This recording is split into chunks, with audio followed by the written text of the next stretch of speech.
Então, função logarítmica, né, dando continuidade, a gente vai definir ela como sendo a inversa da função exponencial. Certo? Porque na função exponencial a gente tem um crescimento ou decrescimento muito rápido, né? E a gente tem uma função f que leva os reais positivos sem o zero, ou seja, maior que zero, né? Enquanto que na função logarítmica, na função logarítmica, a gente tem que o f ele vai dos reais positivos sem o zero e ele vai levar nos reais, ou seja, por aqui a gente consegue perceber que uma já é inversa da outra, né? E qual que é a cara da função logarítmica? Ela vai ser f de x é igual ao log de x na base a. E aí a gente viu que o domínio dela são os reais positivos sem um zero. Então, a gente sabe que de logarítmico, o x que é o logaritmando precisa ser maior que zero. Então, onde obrigatoriamente o x ele é sempre maior que zero pelas condições de existência, certo? E aí a gente tem que, nessa função, o a, que é a minha base, esse a ele é sempre maior que zero e diferente de 1 pela definição de logaritmo. E aí a gente, a partir disso, tem duas situações. A primeira, se o meu a ele for maior que zero, então o meu gráfico ele vai ser crescente e ele vai ter essa cara aqui. Então eu vou ter um certo pontozinho aqui, que é o ponto que vai cortar no eixo das abscissas, que é o ponto 1, 0. E a minha função, ela vai vir crescendo, crescendo, corta e continua, certo? Então aqui ela é dita crescente. Então a gente escreve aqui. Então a minha função é crescente. Agora, o segundo caso é, se eu tenho um A, né, que ele pertence a 0, 1. Ou seja, ou, né, eu tenho um A maior que 0, menor que 1. Então, eu vou ter aqui meu sistema cartesiano, só que dessa vez, né, eu vou ter aqui o ponto 1, 0. Só que o meu gráfico, ele vai ficar assim. Ele vem e continua decrescendo.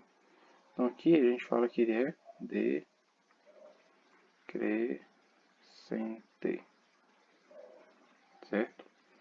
Então, basicamente é isso que a gente tem, né, de função logarítmica, tá?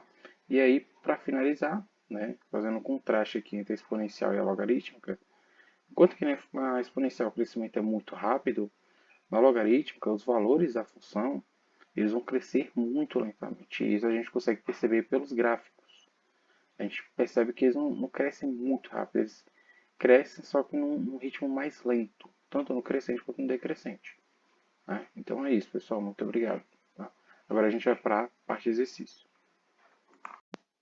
Nessa questão aqui, do PAS de 2022, ele fala o seguinte: uma comunidade no Brasil foi constituída no ano de 1600, exclusivamente a partir das matrizes indígena, europeia e africana.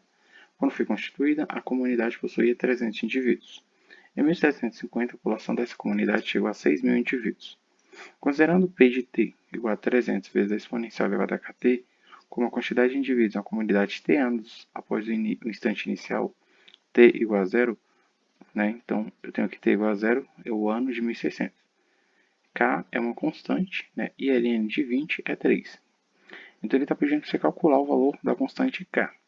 E no final multiplicar o valor encontrado por 10 elevado a 4. Certo? Então, vamos começar então analisando o nosso enunciado, né? Analisando o que ele fala aqui, que em 1600 eu tenho que é um instante zero. E nesse instante eu vou ter 300 indivíduos, certo? Agora, note o seguinte, 1750, qual que é o meu instante aqui? Então, é o ano que ele fala, que ele dá, né? Então, 1750 eu vou ter 6 mil indivíduos. Só que 1750, qual que é o meu tempo aqui? Ora, 1600 a 1750, estou andando 150. Então, o meu tempo aqui é 150. E aí aqui eu tenho 6 mil indivíduos, certo? Então, essa é a primeira análise que a gente faz. A segunda é, a nossa fórmula é P de T é igual a 300, né? População inicial vezes a exponencial elevado a K vezes T, né? E aí, ele dá, né, que o Ln de 20 é igual a 3. Então, a partir disso, ele pede o valor da constante K, certo? Porém, a gente precisa multiplicar o resultado final. Então, eu vou achar K, e aí no final eu preciso multiplicar isso por 10 elevado a 4, tá bom? Então, vamos começar então usando essa informação de que em 1750, o meu instante é 150, eu vou ter 6 mil indivíduos. A gente vai escrever isso. Então, P de 150, que equivale ao ano de 1750, vou substituir na minha fórmula. 300 vezes a exponencial de K vezes 150, certo? Porém, quem que é P de 150? Ora, a gente deduziu que é 6 mil. Agora eu vou repetir. 300 vezes a exponencial K vezes 150, 150K. Certo? Esse 300, ele está multiplicando. Ele vai passar dividindo. Então, eu vou ter 6.000 dividido por 300, que é igual a exponencial elevado a 150K. Quando eu faço essa divisão, eu tenho aqui embaixo 2 zeros, aqui em cima eu tenho 2 zeros. O que sobra? 60 sobre 3. Só que 60 dividido por 3, isso aqui é 20. Igual a exponencial elevado a 150K. Percebam o seguinte, que ele deu aqui na questão que o log de 20 é 3. E eu consegui fazer aparecer um 20 aqui. Então o que eu vou fazer agora? Eu vou aplicar o logaritmo dos dois lados. Então eu escrevo aqui log ln, né, de 20 é igual, né, ao ln de exponencial 150K, certo?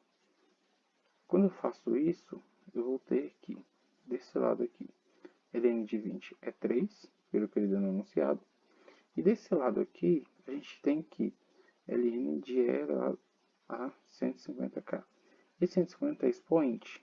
Pelas propriedades que a gente viu, esse expoente, ele desce para cá, certo? Então, eu vou ter 150K vezes o ln de E. Só que ln de E, isso daqui é 1. Então, o que vai sobrar? Que 3 é igual a 150K. 150K vezes 1 é 150. Então, a partir disso, eu tenho para cá. Continua a minha conta. Então, eu vou ter, né, 3 igual a 150K. E 150 está multiplicando, vai passar dividindo. Então, 3 sobre 150 é igual a K. Então, K eu posso escrever como? Se eu tenho 3 e 150, eu posso dividir em cima e embaixo pelo próprio 3. 3 e 3. Quando eu faço isso, eu vou ter em cima 1 e embaixo 150 por 3 dá 50. Opa, então meu K é 1 sobre 50. Só que o que ele pede? Ele pede para no final multiplicar o valor por 10 elevado a 4. Então agora eu vou fazer isso. K é 1 sobre 150 vezes 10 elevado a 4. Só que 1 sobre 50 10 elevado a 4 é o quê? São 4 zeros, então 1, 2, 3, 4. Então 10.000 vezes 1 é 10.000, certo? Sobre 50. Aqui eu tenho um zero embaixo, tenho um zero em cima. E o que vai sobrar? 1.000 dividido por 5, que dá o quê? 200. Então, portanto, o meu K é 200. Então, essa é a minha resposta. Tá bom, gente?